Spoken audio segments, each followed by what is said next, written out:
Hi all. So in last video of this series we saw caliphate rule in Holy Land and how this Holy Land came under Fatimid Caliphate. You can see this is Fatimid Caliphate and this land is now under their control. So in this present video we will discuss crusades, their effect, Mamluks and Ottomans rule in Palestine. So in 1099 AD, the first crusade took Jerusalem and established a Catholic kingdom known as the Kingdom of Jerusalem. During the conquest, both Muslims and Jews were indiscriminately massacred or sold into slavery. Jews encountered as the Crusaders traveled across Europe. They were given a choice of conversion or murder, and Jews almost always chose martyrdom. The carnage continued when the Crusaders reached the Holy Land. After defeat of the Crusaders in 1187, Saladin was able to peacefully take Jerusalem and conquered most of the former kingdom of Jerusalem. After the Treaty of Jaffa in 1192, Christians were granted free passage to make pilgrimages to the holy sites while Jerusalem remained under Muslim rule. In 1229 AD, Jerusalem peacefully reverted into Christian control as part of treaty between Holy Roman Emperor Frederick II and Ayyubid Sultan Al-Kamil that ended the Sixth Crusade also. In 1244 AD, Jerusalem was sacked by Khwarezmian Tatars who decimated the city's Christian population, drove out the Jews and razed the city. The Khwarezmians were driven out by the Ayyubids in 1247. The Mamluks, they ruled Palestine until 1516. This is Saladin's empire, so this land is now under Saladin's empire. Then Mamluks, they ruled Palestine until 1516 AD, regarding it as a part of Syria.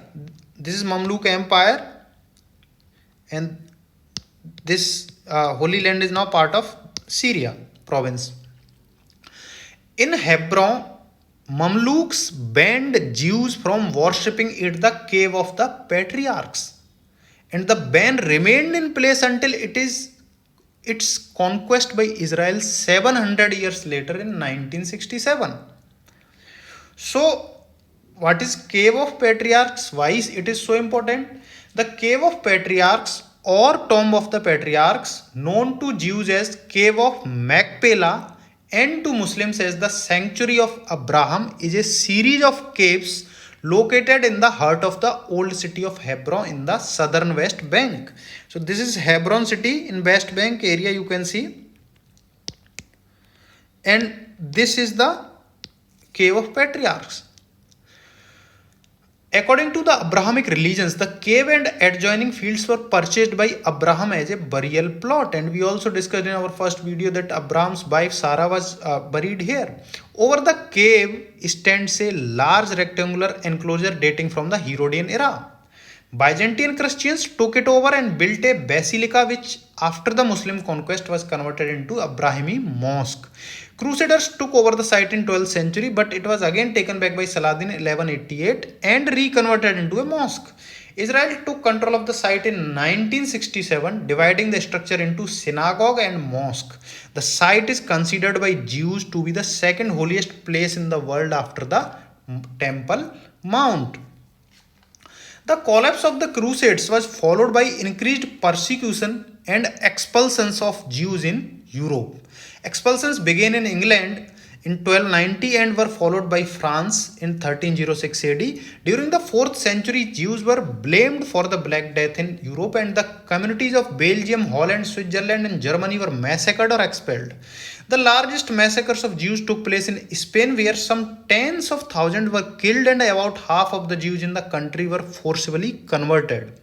By the end of the 14th century, significant European Jewish community only existed in Spain, Italy, and Eastern Europe.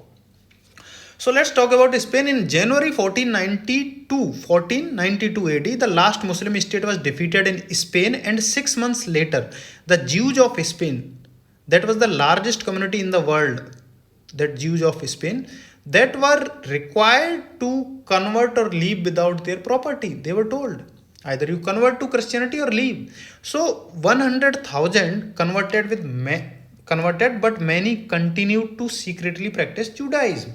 But according to Catholic Church Inquisition, whoever will whoever will secretly practice Judaism, he was mandated a sentence of death by public burning.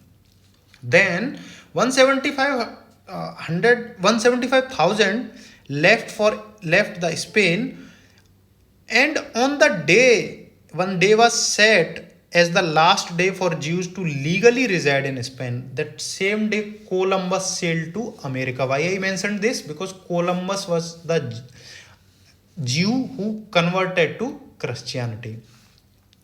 In return for a large payment, about 100,000 Spanish Jews were allowed into Portugal.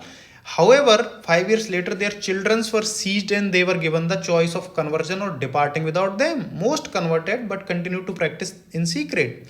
Economic success of Jews Economic success of converts in Spain and Portugal and suspicion of their sincerity led to laws restricting the rights of Christian of Jewish origin. Christians of Jewish origin like Columbus. Many secret Jews chose to move to the New World where they were temporarily able to practice Judaism freely. Other Spanish Jews moved to North Africa, Poland, and the Ottoman Empire, especially Thessaloniki city, that is now in present day Greece, which became the world's largest Jewish city. Some headed for Israel, which was also controlled by the Ottomans. In Italy and in other European Catholic countries, Jews were required to live in ghettos, and whenever they will come outside the ghettos, they had to wear a yellow star. And secretly practicing Jews could not revert to Judaism inside Europe as this carried a death sentence. So this was the situation of Jews in Europe in 14th century.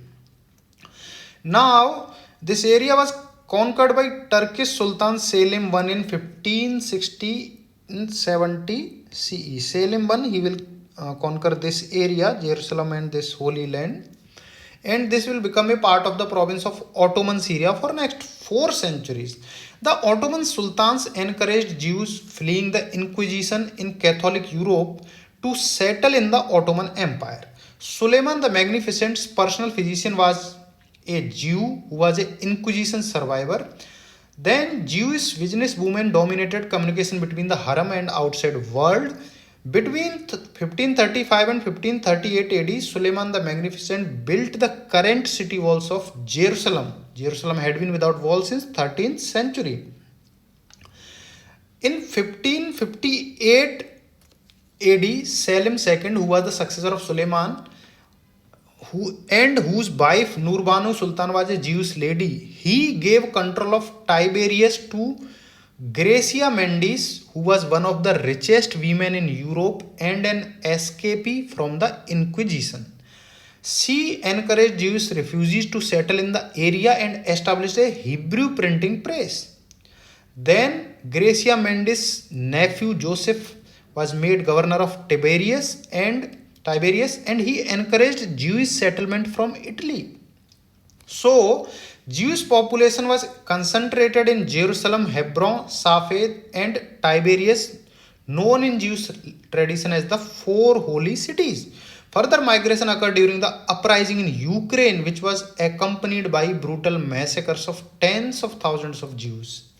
In 1799 AD, Napoleon briefly occupied the country and planned a proclamation inviting Jews to create a state. But the proclamation was shelved because he defeated Acre. He was defeated at a place called Acre. In 1831, Muhammad Ali of Egypt, who was once Ottoman ruler and who left the empire and who tried to modernize Egypt, he conquered the Ottoman Syria and tried to revive and resettle much of its regions. His conscription policies led to a popular Arab revolt in 1834, resulting in major casualties for the local Arab peasants and massacres of Christian and Jewish communities by the rebels. In 1844, Jews constituted the largest population group in Jerusalem, By 1896, Jews constituted an absolute majority in Jerusalem, but the overall population in Palestine was 88% Muslim and 9% Christians. So in this video we discussed how crusades, massacres and deportation of Jews from Catholic Europe happened and how Ottoman sultans supported the Jews. We'll continue in next video. Take care.